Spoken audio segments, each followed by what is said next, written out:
Fala galera, fala família, Amaro na área. Estamos aqui mais uma vez para falar com vocês. Hoje, neste momento, vamos ter um bate-papo com o irmão Washington. Ele vai estar falando sobre a existência de Deus. Aqui neste momento estou com o irmão Washington. Estamos nesse momento para falar sobre a existência de Deus. Irmão Washington. Meu querido André, paz do Senhor a todos que estão nos acompanhando. Eu não sei que hora que você vai ver esse podcast, mas então vou dar um bom dia, boa tarde, boa noite, uma boa madrugada para você. E é um privilégio imenso estar aqui com você, esse assunto tranquilinho pra gente bater um papo, né? Vocês me colocaram aqui nessa fogueira, vamos lá, a gente vai aqui bater um papo. Espero que, agora falando sério, espero de verdade ajudar vocês aqui a produzir um bom conteúdo. Você já tem feito isso, tem abençoado a vida de muitos jovens aqui na nossa cidade e eu quero só contribuir. Espero que eu possa contribuir aqui. Já faço um agradecimento a você, André, ao João, ao Daniel, a todo mundo que tem trabalhado para esse podcast acontecer. Então, é um grande privilégio. Obrigado. E vamos bater um papo. Tomara que a gente consiga conversar bem aqui e produzir um bom conteúdo para a galera. Sim, com certeza. Vamos lá já para a primeira pergunta. Bora lá então. A primeira pergunta: Deus existe? Que perguntinha tranquila já para começar, né? Vamos começar já. Na verdade, vamos tentar dividir a existência de Deus em fragmentar essa pergunta em vários pontos. Fazer um pouquinho de método cartesiano de dúvida metódica, né? A gente pega a ideia de Deus e tenta dividir ela em várias partes para tentar entender o todo, para simplificar a pergunta. Então, Deus existe? Se fosse dependendo de para quem eu tô respondendo, eu diria que sim. Só isso e resolvido o meu problema. Basta, já seria suficiente para responder a questão. Mas a pergunta, ela remete a outras perguntas e a gente tem que pensar um pouquinho de história, um pouquinho de filosofia, um pouquinho de teologia. Deus existe? Eu, como cristão, diria que sim. Diria que sim por conta de vários aspectos. Eu teria argumentos cosmológicos para poder definir a existência de Deus. E desses argumentos cosmológicos, eu teria a ordem do universo, como ela se propaga, ou como ela se manifesta. Da forma que ela se manifesta, pressupõe uma inteligência por trás. Claro que a gente vai fundamentar um pouquinho melhor isso ao longo do nosso bate-papo, mas vamos imaginar assim. Um pouquinho de pensamento tomasiano, né? Um pouquinho do Tomás de Aquino, lá da filosofia medieval. Causa e efeito. Toda a causa gera um efeito. E assim sucessivamente, porque a estrutura da realidade se fundamenta desta forma. Só que vamos imaginar um alfabeto, tá? O Z seria o efeito final. O anterior ao Z seria o Y e a causa do Z seria o Y. E a causa do Y seria o X. Quando a gente faz esse caminho até as primeiras letras, o C seria causado pelo B e o B seria causado pelo A. Então, o efeito do A seria o B. Mas e esse A? Quem é esse A aqui? Porque se paramos aqui, nós teremos que definir o A diferente de todas as outras causas. Por que eu estou falando isso? Porque nós partimos do pressuposto de que tempo precede início. Ou seja, todo o universo, isso, cara, qualquer acadêmico bem intencionado, ou pelo menos sério, vai definir que o universo teve início. Como aconteceu, a gente diverge em vários aspectos. Mas que existe um início. Tudo bem? Então, se existe um início, nós temos que partir do pressuposto que tem alguma coisa que iniciou. Você pode achar que é o Big Bang, você pode achar que são alienígenas, você pode achar o que quiser. Mas teve um início. Quando a gente tenta fazer esse caminho de causa e efeito, a causa primeira, ela tem que ser totalmente diferente dos efeitos que essa causa gerou. Eu sei que tá um pouquinho papo filosófico, mas eu vou tentar simplificar um pouquinho, tá? A causa primeira ela tem que ser diferente. Por quê? Porque senão ela precisa do mesmo. Ela precisa ser um efeito de uma causa anterior a ela. A causa primeira gera B, que gera C, que gera D. Mas se a causa A precisa de uma causa anterior a ela, porque ela é igual às outras, ela não é a causa primeira. Então, quais as características que tem que ser diferente? Ela não pode ser finita, porque todas as outras são finitas. Então, ela tem a causa anterior a ela. Ela não pode estar condicionada ao tempo, porque todas as outras causas também são fundamentadas no tempo. E ela não pode se alterar, porque ela precisa de... Todas as outras causas são alteráveis. Essas características nos pressupõe que existe alguma coisa anterior a todas as causas, né? Nós imaginamos que existe uma coisa anterior a todas as outras causas subsequentes. Então, essa seria uma forma de imaginar que existe alguma coisa. Cara, o que é esse A é um outro papo. Aí a gente pode fazer, no princípio cristão, fazer o caminho ao contrário. Se a gente fez a causa voltando ao passado, para tentar achar uma causa primeira, a gente pode fazer, ver como é que essas causas seguintes se estruturam. Se você começar a ver todas as causas sequentes, elas pressupõem uma certa ordem. Ela se pressupõe, parece que ela existe uma inteligência que ordenou daquela forma, e aí a forma que a vida se desenvolve, todo em volta da vida, para que a vida possa existir, você começa a pensar, ou pelo menos presumir, que existe uma inteligência por trás. Pode existir uma inteligência por trás, né? Tem um argumento do Aristóteles também que vai no mesmo pegada, só que aí é questão de ato e potência, que é um papo muito mais filosófico. Depois a gente pode até bater um papo nisso aí. Mas eu acredito que olhar para a realidade pressupõe uma inteligência, e por ser pressupor uma inteligência, me parece que existe alguma coisa. Uma divindade, alguma coisa existe lá, né?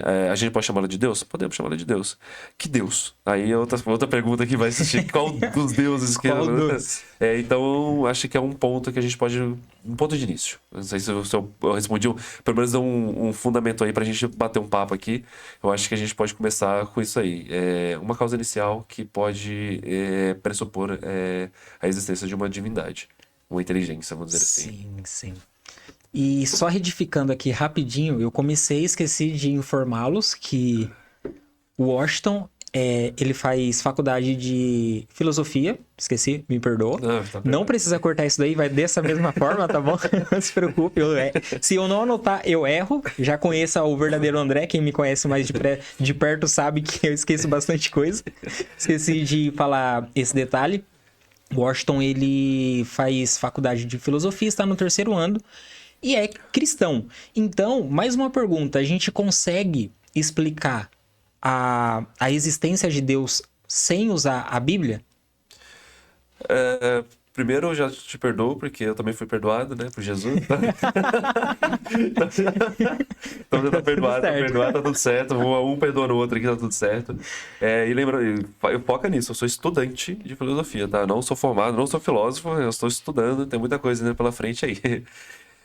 Cara, na verdade, eu acho que a gente já tem um pressuposto na pergunta anterior, né? A gente já meio que fundamentou um pouquinho sobre isso, mas vamos tentar pensar um outro aspecto, então, pra gente tentar provar, ou não provar, mas pelo menos presumir que existe um Deus, sem usar a Bíblia, tá? Porque quando... Aí só pra tentar explicar por que a Bíblia acaba sendo um outro papo. Quando nós partimos para a Bíblia, André, a gente está já presumindo que ele existe, porque a gente está começando a pensar o caráter dessa divindade, né? Então, se você parte pro Alcorão, você parte para a Bíblia, para qualquer algum livro sagrado, você tem que partir de um pressuposto que ele existe. E o que você está questionando é a percepção dessa divindade. Quando você tá olhando para um texto sagrado, você está começando a pressupor, ou pelo menos julgando se aquele texto sagrado tem uma concepção adequada para aquilo que se pressupôs ser Deus, né? A ideia de Deus que nós criamos, ou que existe de alguma forma. Ou seja, estamos olhando para a Bíblia porque Deus existe. Agora vamos criticar o que esse texto sagrado está falando sobre esse Deus. Essa percepção é correta? Parece que ela é correta, então esse eu acho que é um ponto que a gente pode imaginar. Vamos para a Bíblia, cara, que já partimos do pressuposto que existe alguma coisa. Partimos para a Bíblia é que tem alguma coisa existe lá. O Alcorão, alguma coisa existe lá, e assim por diante. Então, podemos sim, eu acho que tem outras coisas que a gente pode conversar. Você tem, que eu disse, a questão da ordem do cosmos, a gente pode falar sobre a questão do bem supremo, a gente imaginar bases de moralidade em Deus, a gente pode usar outros argumentos de outros filósofos aí para tentar conversar, mas sim, cara, sem sombra de dúvida, a ideia de divindade, senão, se fosse só a Bíblia como base, só existia a Bíblia como religião, só existia cristianismo como religião, né? Só existia cristianismo como religião, não existia pluralidade de ideias a respeito de uma divindade. Acho que sim. Eu não sei se eu consegui responder a sua pergunta. Consegui, eu Né? Mas é consegui nesse sim. sentido, assim, eu acho que a Bíblia é uma percepção de um Deus. Agora, e aí a ideia de Deus ela é anterior a um texto sagrado. Então a gente pode imaginar dessa forma. Perfeito, perfeito. Você tá olhando como o cara pra mim de... Não tô entendendo nada, eu Não, acho, fique né? tranquilo, é assim. Esse assunto de essa discussão sobre que Deus existe, Deus não existe, ela sempre foi pauta na sociedade? Será que é algo lá atrás ou é algo inovador aqui agora? Que tem muitas pessoas em dúvidas, que acontece isso, acontece aquilo. Ah, Deus não existe porque se existisse, o mal não existiria.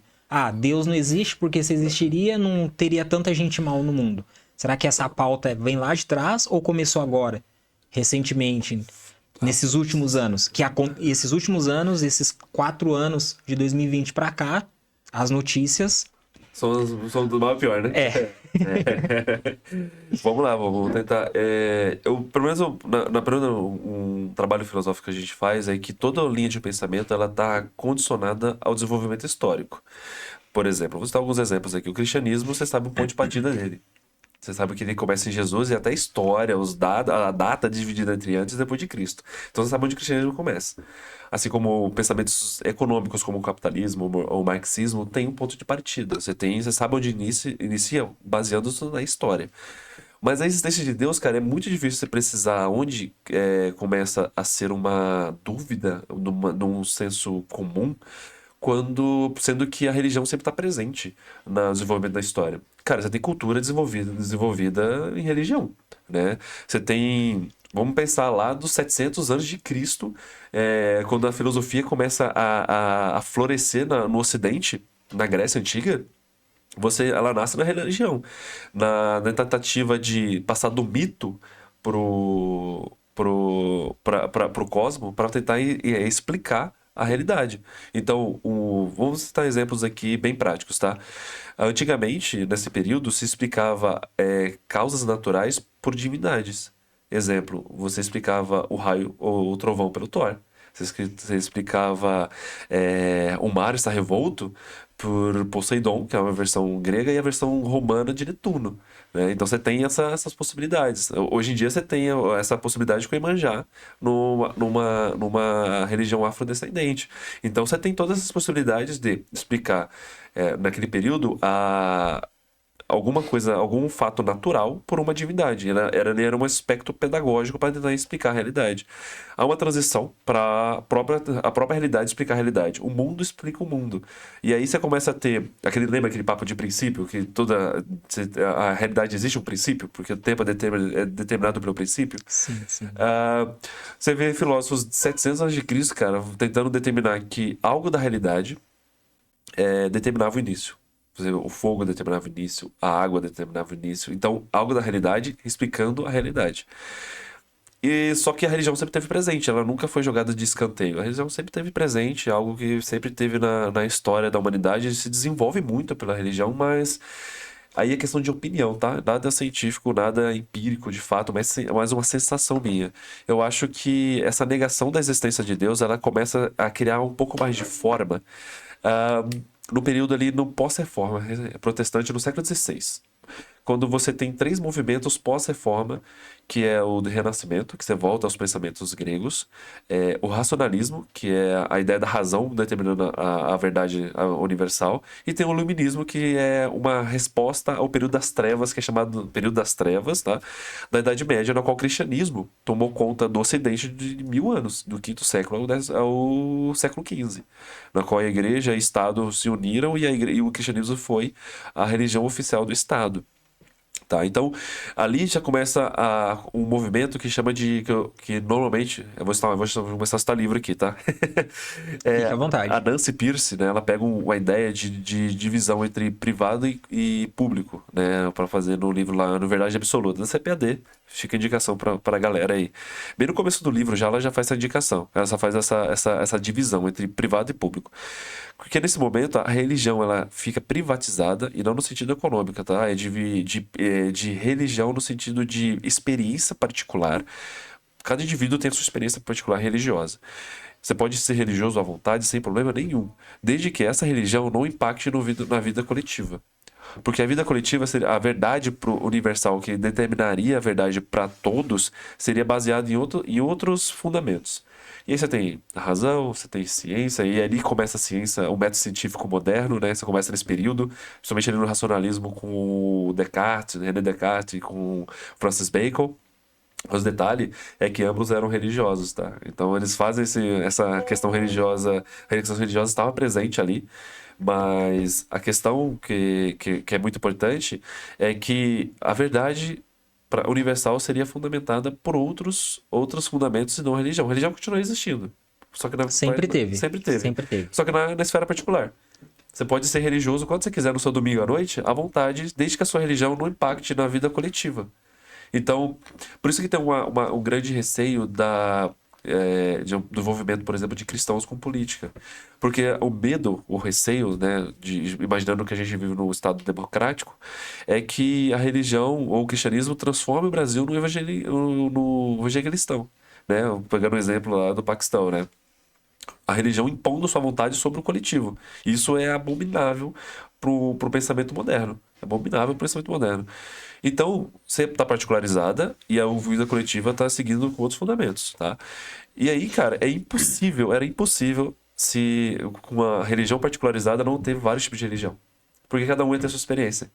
Então você tem a pluralidade de religião hoje, muito também volta disso, porque você tem um monte de gente pensando Deus de uma forma diferente no seu âmbito particular, enquanto aqui no âmbito coletivo a verdade que é imposta sobre esse grupo aqui agora é baseada em outras coisas. Então, querendo ou não, a gente, pro lado de fora da porta da igreja, a gente vive como ateu.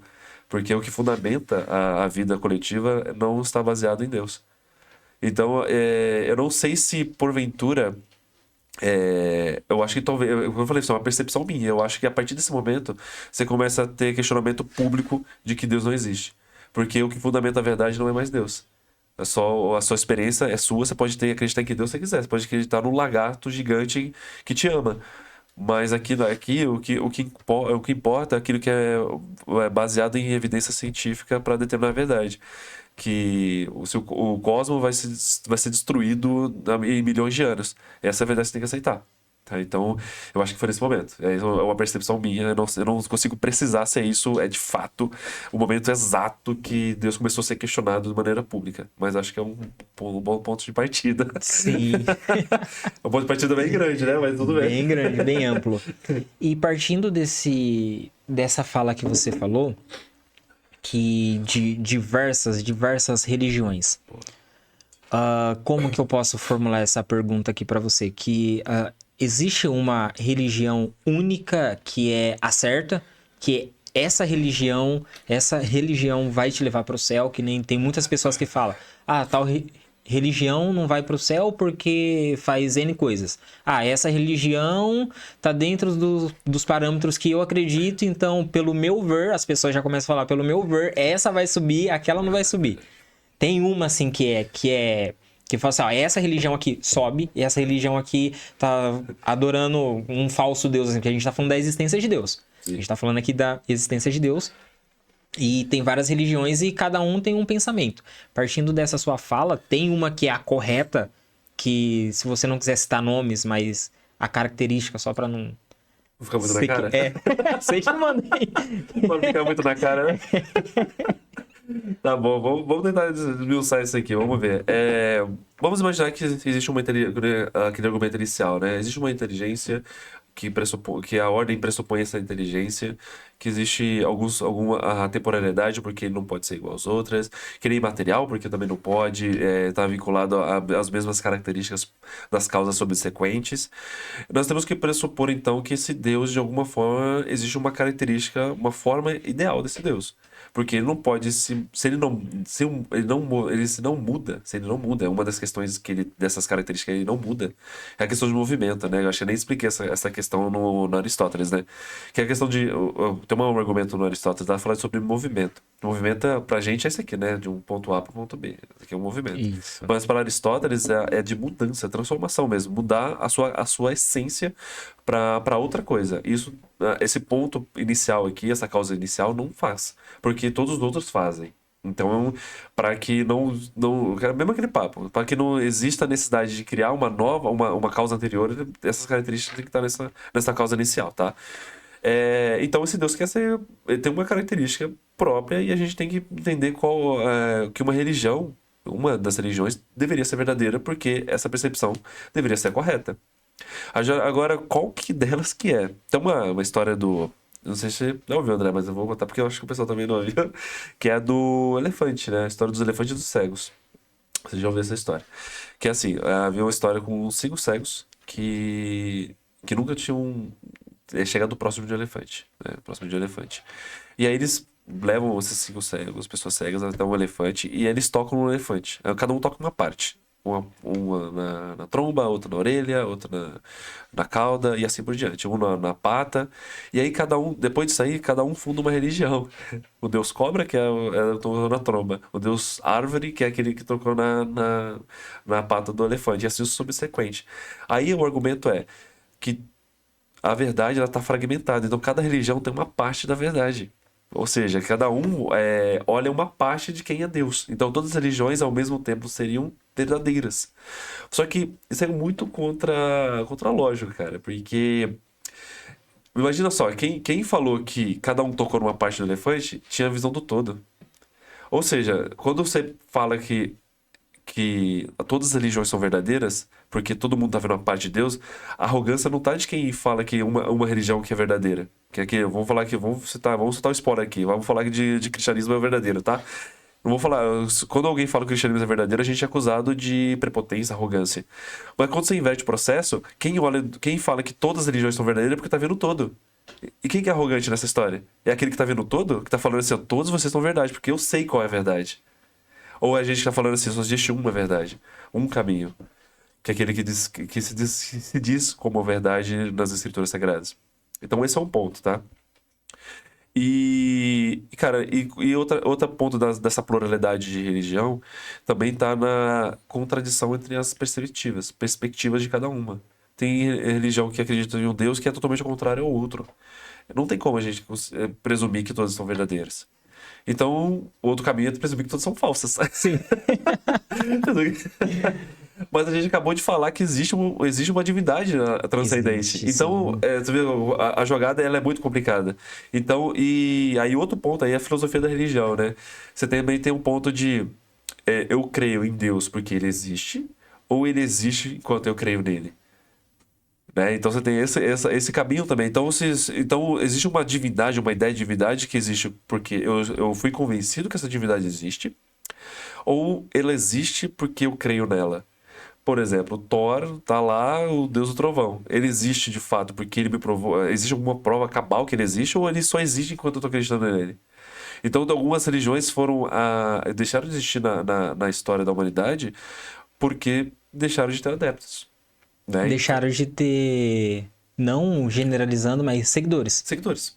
Seguidores. Basicamente, pessoas que creem nele, crescem neles. Sim. Mas tem uma religião que perpassa pela história, sofre perseguições.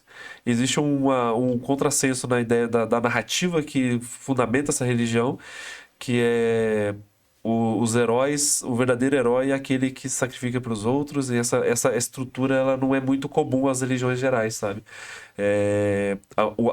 O mérito não é do homem que adora, então a gente não faz sacrifícios ao Deus que nós que acreditamos ser verdadeiro, nós recebemos um sacrifício dele. Então você tem todo esse caminho para tentar entender que tem uma religião que é muito contrária a todas as outras. Todas as outras. Porque pode existir 10 mil religiões, mas a estrutura de uma parece ser totalmente ao contrário das outras. Que você não recebe nada porque você já recebeu. Né? Você não tem como se justificar a si mesmo, porque aquele que você é justificado por outro. Então você tira totalmente um mérito do homem para tentar fundamentar o mérito apenas de Deus. Então, eu acho que, como eu disse para você, debruçando sobre a questão, eu acho que Deus A ideia de um Deus, da forma que a gente está pressupondo aqui, exige que nós tenhamos pelo menos uma ideia de que uma das religiões está verdadeira, tá? E finalizando, porque a minha resposta está enorme. Meu Deus do Não, céu, fica metade em do paz. podcast já é a minha resposta aqui. Já vai anotando aí, volta, você fica à vontade para fazer anotações.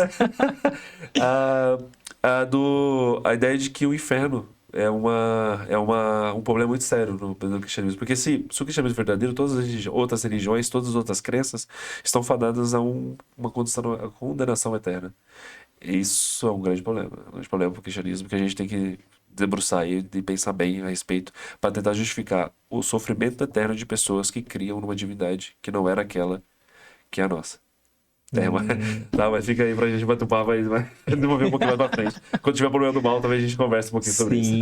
Ah, essa já é a próxima já, mas antes de entrar nessa pergunta que eu vou fazer aqui agora, se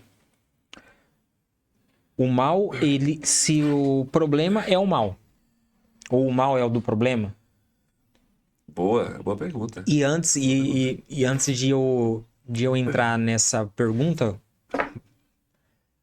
só pegando um ponto que você falou, Bora. que falando que base bíblica, biblicamente falando, eu sou o caminho, a verdade e a vida. Sim. Beleza.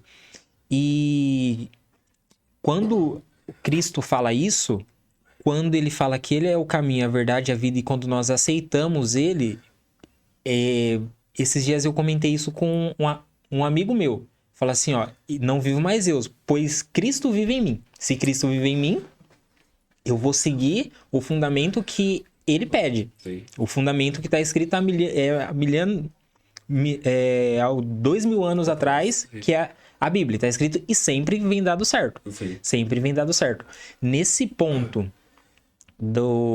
da religião a correta, incrível que tem só uma que sempre foi perseguida, sempre foi açoitada, sempre foi errada e sempre tá apanhando de todo mundo. Sempre apanha de todo mundo. É incrível. Até o Deus cristão é o sempre atacado. É sempre o atacado. É sempre o errado, o radical. O radical, exatamente. É sempre o fora da curva, o fora da caixa, mas só pra... como que eu posso dizer? Não complementar a sua resposta. Sim, eu entendo. Mas só dando um adendo. Só A gente batendo papo aí, foi tranquilo. só eu um bate-papo. concordo completamente com você, realmente. Por isso que eu falei pra você, olha na história, cara, o secularismo, que é a ideia que é aquela ideia que eu desenvolvi aqui em relação à particularidade religiosa e a ciência como base, o problema só existiu por causa do cristianismo. Por conta do cristianismo. Depois da Reforma Protestante, cara. Depois que a igreja deixa o poder, que você tem esse movimento. Porque antes era toda a ciência, tudo era desenvolvido debaixo da religião.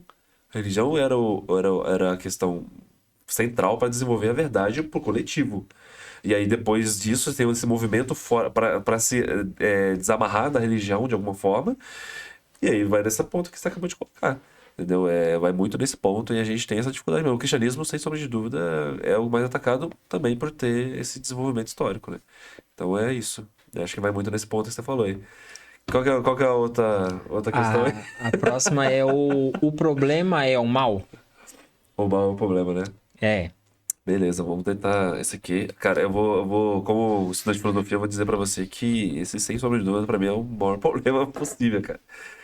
Porque quando você fala de sofrimento, de dor e várias outras coisas, a gente tem duas formas, pelo menos, de tentar responder esse problema. A primeira delas seria racional, tentar de alguma forma racionalmente explicar a existência de Deus, da forma que ele se manifesta e a existência do mal e como que elas podem coexistir.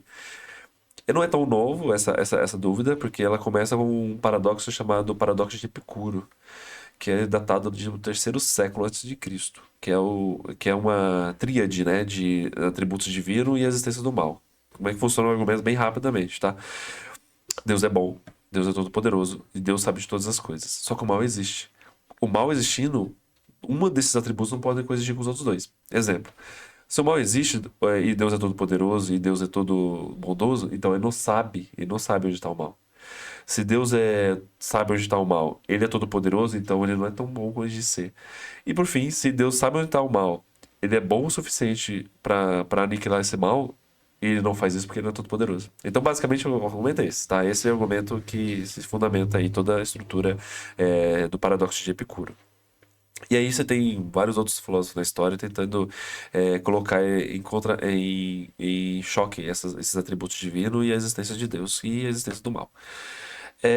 Cara, eu diria primeiro que o princípio de contradição, eu sei que paradoxo e contradição são diferentes, tá? Quem tá me ouvindo e é filósofo, eu sei disso. Mas a gente fala muito de contradição, de que existia um princípio de contradição nessa coexistência. Eu diria que não existe. Por quê? O princípio de contradição ela vai também de filósofos antigos, de Parmênides, de ser algo que não pode não ser ao mesmo tempo. Ou ele é ou ele não é. Então, um exemplo, Jesus é homem, Jesus não é homem. Não, ou ele é homem ou ele não é. Então, esse é o princípio de contradição. É a negação e a afirmação de algo em uma mesma frase. Não existe isso na estrutura de Epicuro. Né? Todos os atributos divinos e a existência do mal estão lá. Estão lá e estão descritos daquela forma lá. Então, não existia uma contradição. O paradoxo existe, aparenta uma contradição, mas ela precisa de uma saída lógica. E qual que seria a saída lógica para a existência do mal, cara? O argumento clássico é a liberdade. Ou livre-arbítrio. Vamos manter um papo. Como a gente é pentecostal, arminiano e sinergista, vamos falar de livre-arbítrio aqui. Vamos falar de livre-arbítrio da forma que é convencional. O livre-arbítrio seria o argumento. E de que forma seria? Porque o mal não é. O livre-arbítrio não é fruto do mal, mas o mal é fruto do livre-arbítrio. Então só existe mal porque o homem é livre. E então vamos fazer um mundo sem o mal. Então você tem que fazer um mundo sem a liberdade. Então basicamente então o mal existe porque o homem é livre, não porque Deus fez o mal, não porque Deus esses atributos divinos não podem coexistir.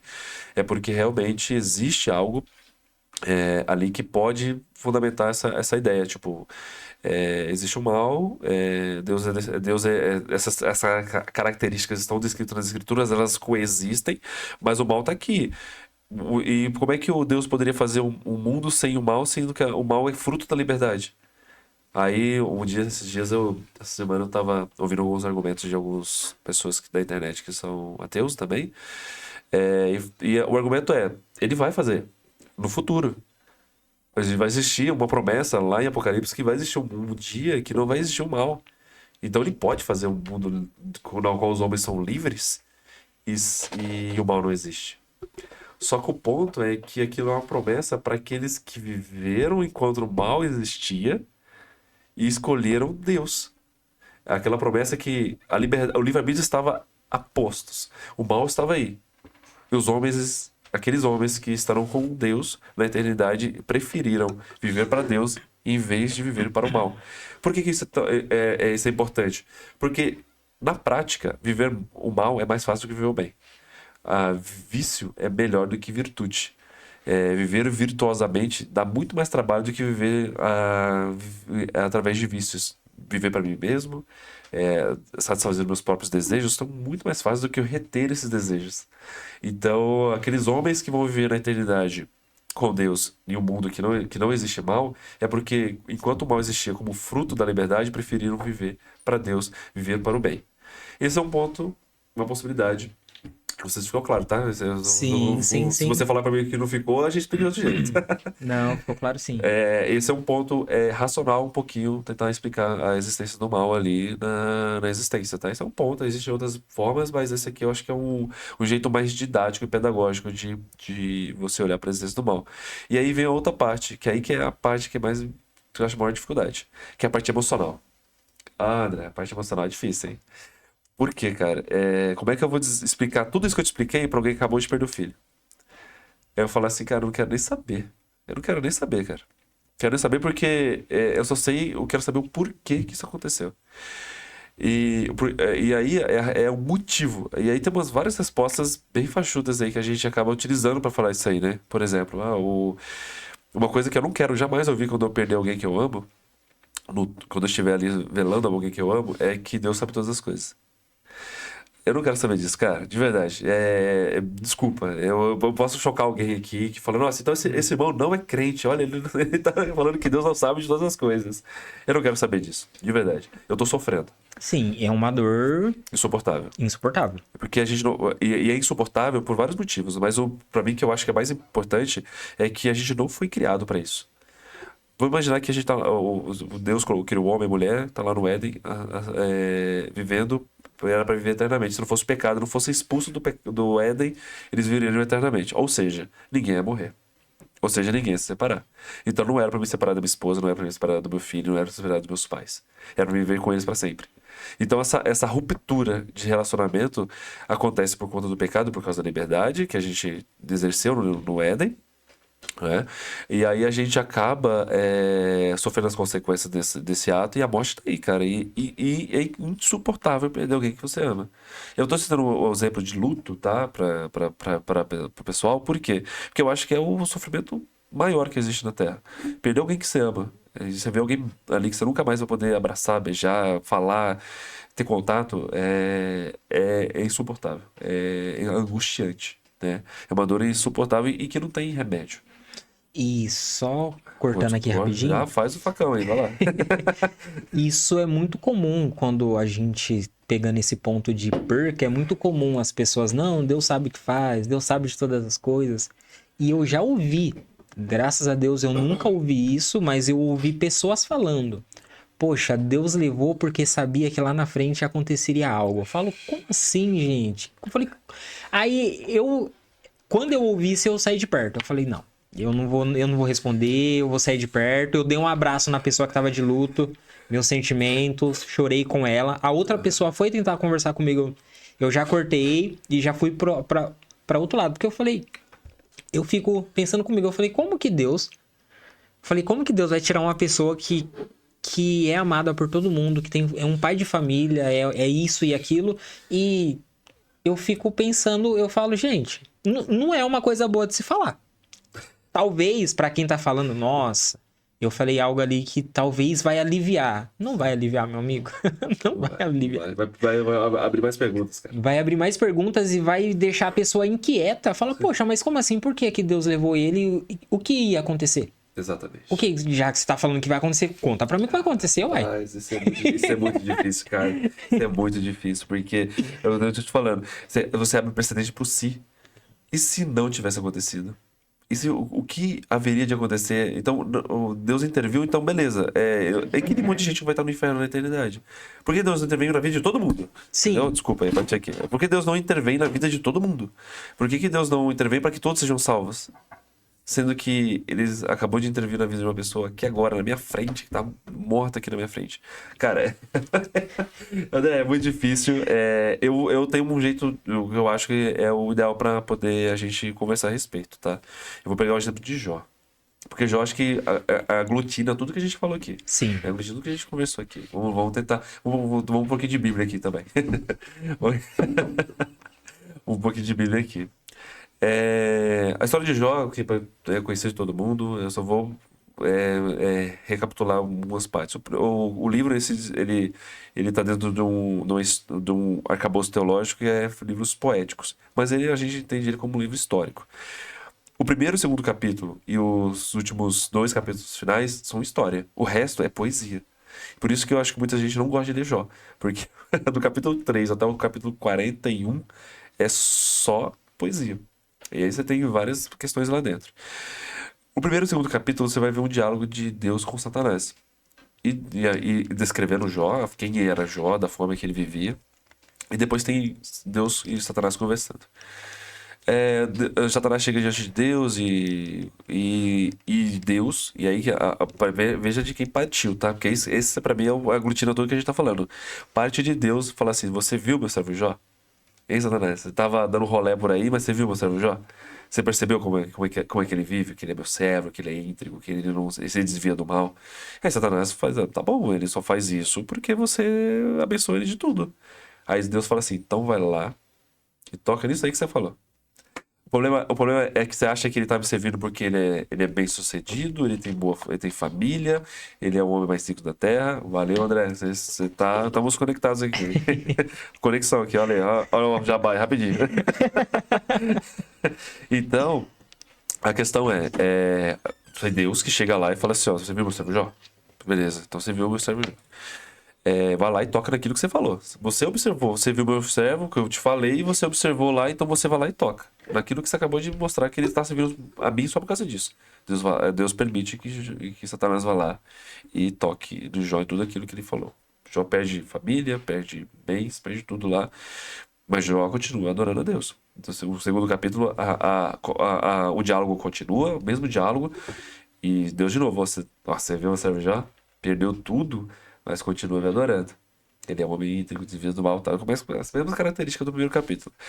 E aí Satanás fala, mas ele só te serve porque ele tá com saúde. Então eu vou falar, então você vai lá e toca na saúde dele, mas não mata ele. Tá? Não mata ele. E aí vai lá, Satanás, toca na saúde dele, ele perde tudo, cara. Ele já fica irreconhecível no capítulo 2.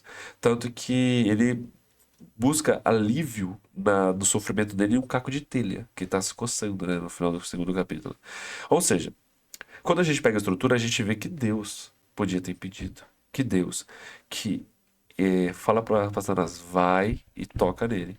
Parece que Deus é o agente e o Satanás é só um mensageiro do que Deus queria fazer. É um problema muito sério, cara, porque a gente tá falando. Não estamos aqui questionando se Deus é todo-poderoso. Porque ele é, cara. Satanás só tá fazendo o que Deus não tá permitindo. Por Deus podia falado, não vai tocar em nada. Então é muito claro que o Deus é todo-poderoso. Mas o ponto é que parece que o caráter de Deus começa a ser jogado ali. Quando a gente lê, fala assim: será que Deus realmente é tão bom, cara? Olha o que ele tá fazendo com o Jó. Olha o que ele tá fazendo com o Jó, cara. A gente olha pra aquilo e fala e fica abismado com Deus permitindo tamanhas coisas, sendo que ele podia não ter feito, não permitido. Falar assim, não vai, tu toca, deixa ele quieto lá. Ele tá bem, tá vivendo bem, tá tudo tranquilo. Mas aí Satanás vai lá, toca, e aí chega no limite, Jó tá irreconhecível. Corta o cabelo, tá todo cheio de ferida, tá coçando com o telha a sua pele. E aí os amigos de Jó fazem aquilo que você acabou de falar pra mim. Os amigos de Jó, da sequência da história, dão muita mancada. Dão um monte de teologia totalmente furada lá. Mas, quando eles chegam diante de Jó e veem Jó naquela situação, eles não falam nada. Eles rapam suas cabeças e sentam do lado de Jó e choram. Eles choram junto com Jó. Cara, porque não tinha explicação. Não tinha explicação. Não tinha explicação, então eles preferem chorar junto com quem tá chorando. Eles preferem olhar para Jó com misericórdia.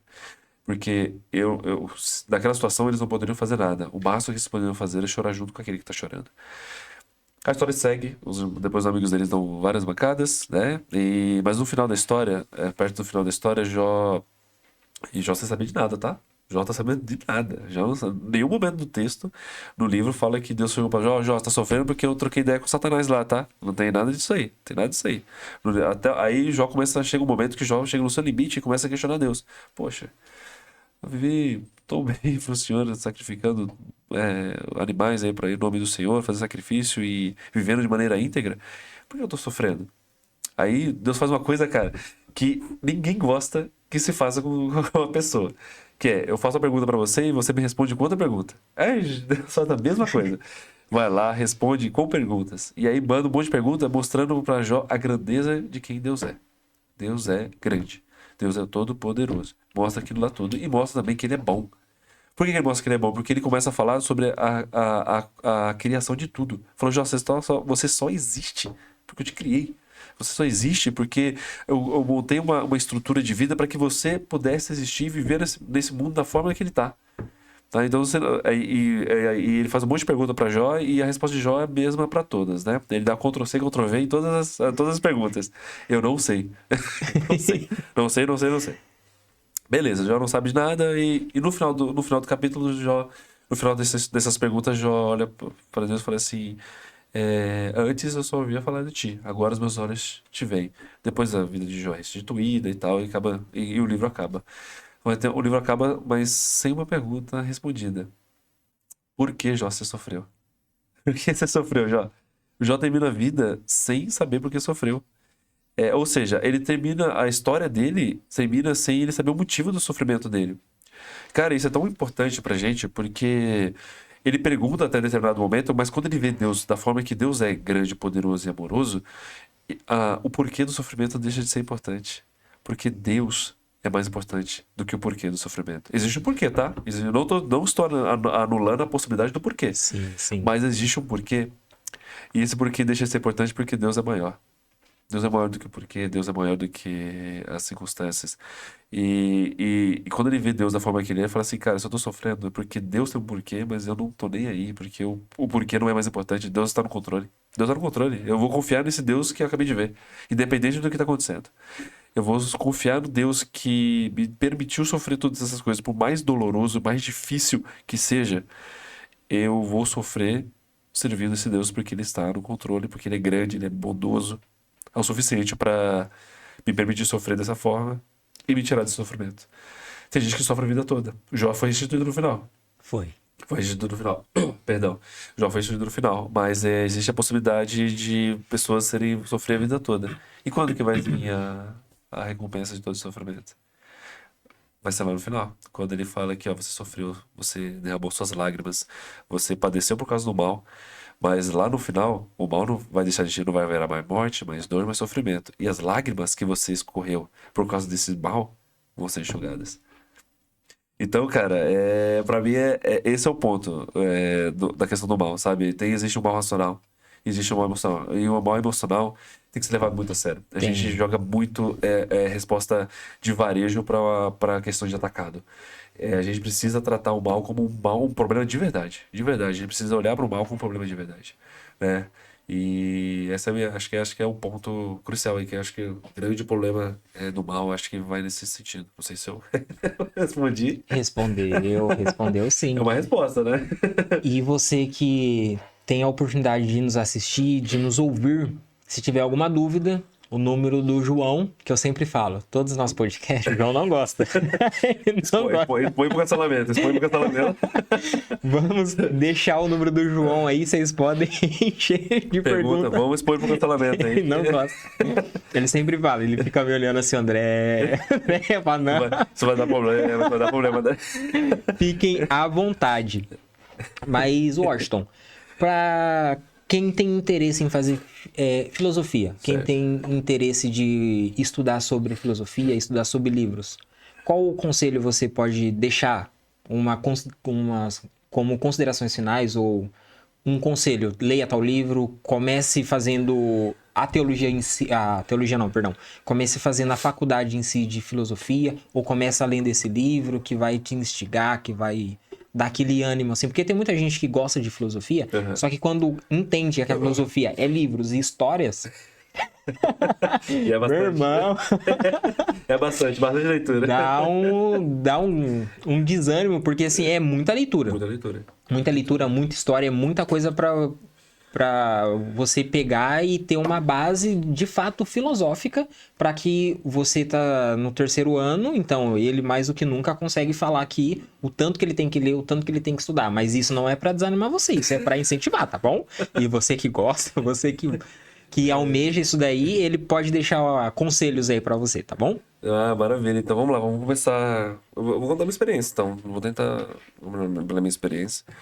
Primeiro, um conselho, vai para qualquer área da universidade, tá? Porque, querendo ou não, como eu disse no começo, a verdade é fundamentada por uma coisa que não é Deus.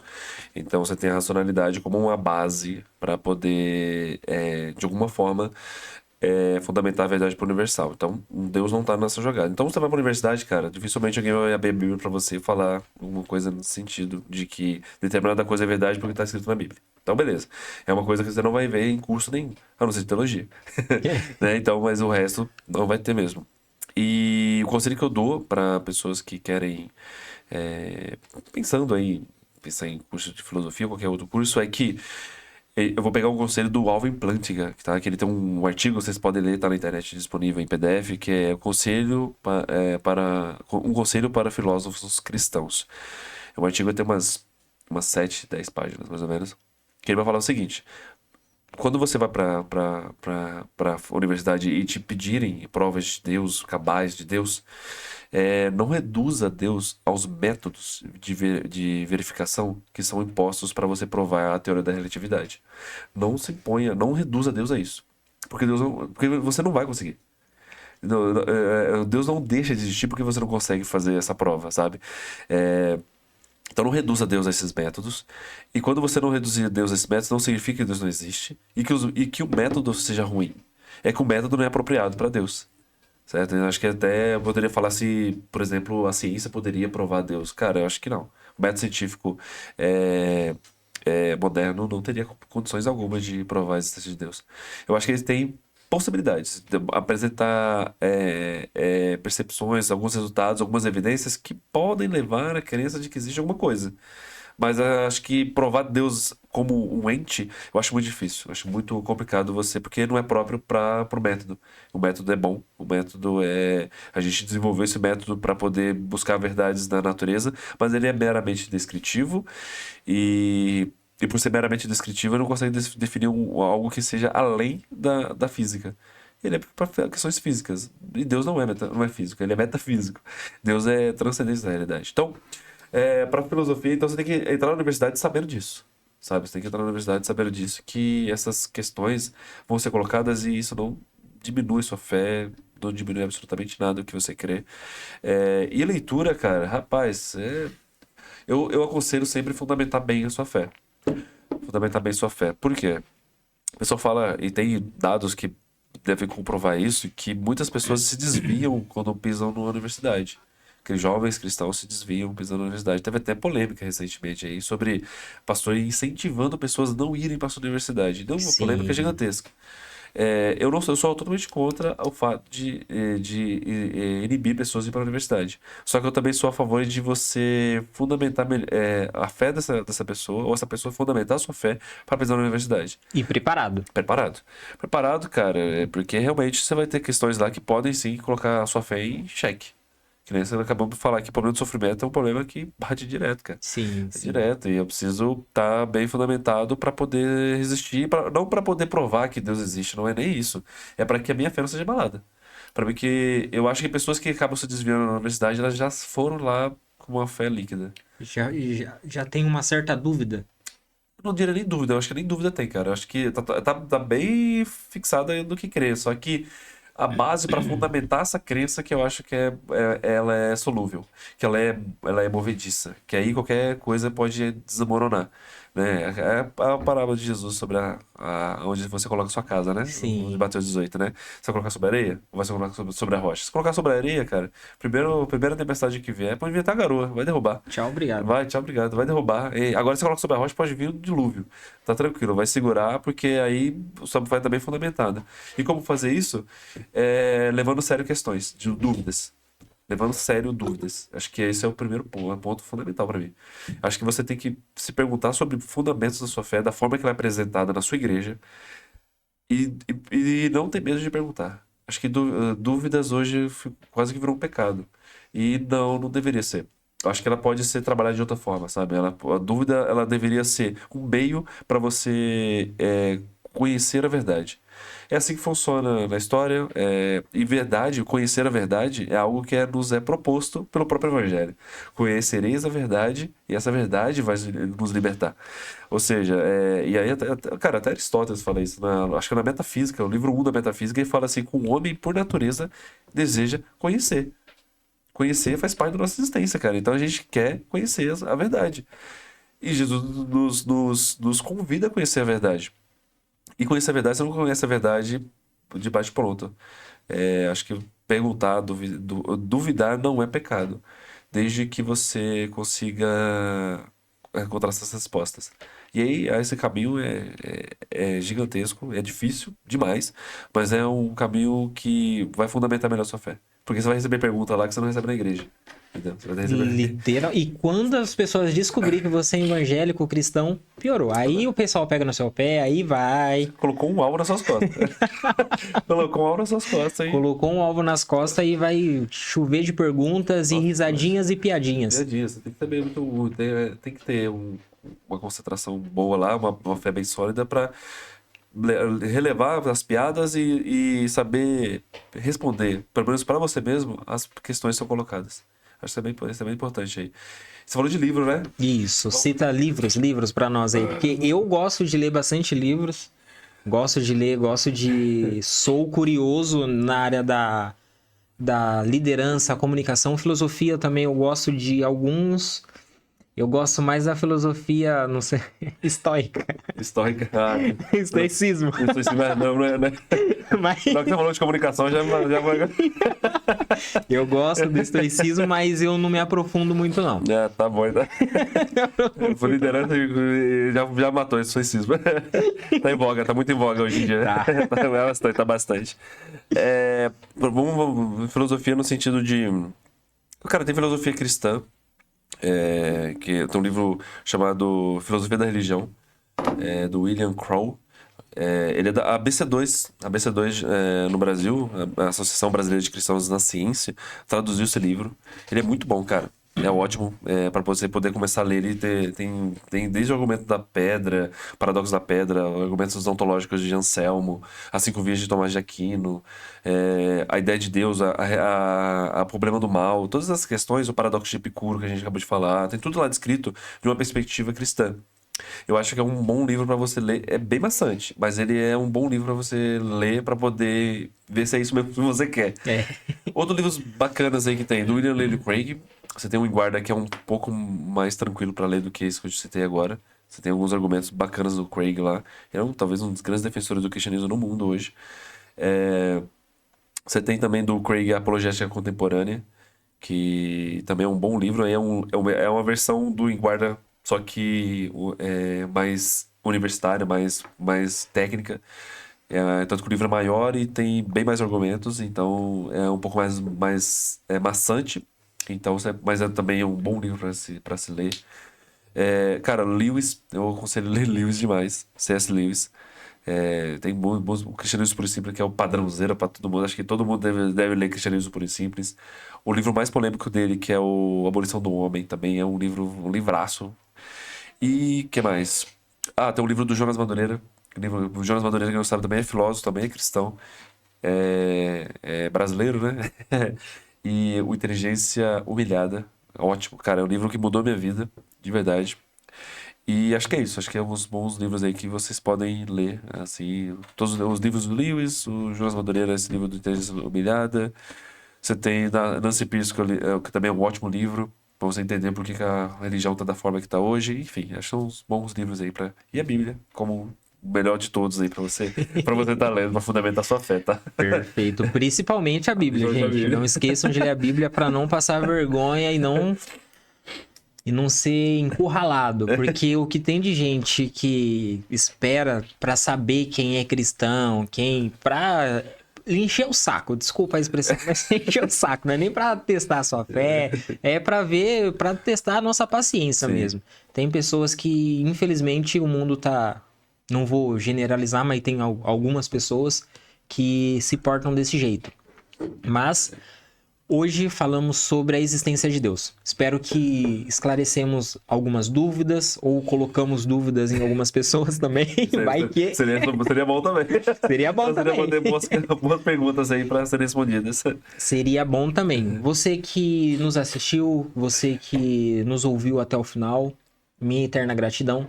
No finalzinho ou no começo já dá o seu like, já compartilha com seu amigo, com seu ente querido, com aquela pessoa. Poxa, achei um conteúdo bacana. Compartilha. Isso nos ajuda, isso ajuda o YouTube a entregar para mais pessoas. Quando você compartilha, quando você curte, o YouTube entende que aquilo é relevante e entrega para mais pessoas. Então, não seja egoísta, compartilha com as pessoas, tá bom? É conteúdos bíblicos, é conteúdo que vem nos ajudando. E, mais uma vez... Gratidão, meu amigo. Obrigado por esse bate-papo. Certeza que vai ter dúvidas. E lembrando, dúvidas o João Marcos, o contato dele. Mas tava fixado nos comentários, né? Cancela ele lá. Só um adendo aqui, era pra ele estar aqui, mas ele não está, então eu vou falar bastante, então... depois ele puxa a minha orelha, mas não dá nada não, faz parte. Deixa o João, cancela o João, gente. Cancela não, deixa o João é benção, João é benção e... João é benção demais, amigo. Migão, Amigo. Novamente faço agradecimento a ele aí, que me convidou. A gente tem trocado ideia demais aí sobre filosofia, sobre apologética. Então ele que me convidou também, e eu agradeço muito a ele pela confiança. E Deus abençoe, cara. Obrigado pelo bate-papo. Primeira vez que eu participo de algo assim, então Sim. eu tô super de boa. Não, primeira de muitos, você pode ter certeza. Rapaz, eu não sei não isso aí. Vai voltar. O mundo vai conhecer o Washington agora na internet? Não sei não. Vai dar cancelamento. Vai voltar sim, se Deus quiser vai voltar sim. E também agradecer o patrocinador da Amar Imports, que patrocina também o Conexão Cast. Você que deseja ser um patrocinador do nosso Conexão Cast, fique à vontade, entre em contato, na nossa página vai ter lá nos comentários, fala eu gostaria de ser patrocinador, eu gostaria de ajudá-los. Fique à vontade, tá bom? Que Deus continue abençoando você que nos assiste, que curte, que compartilha.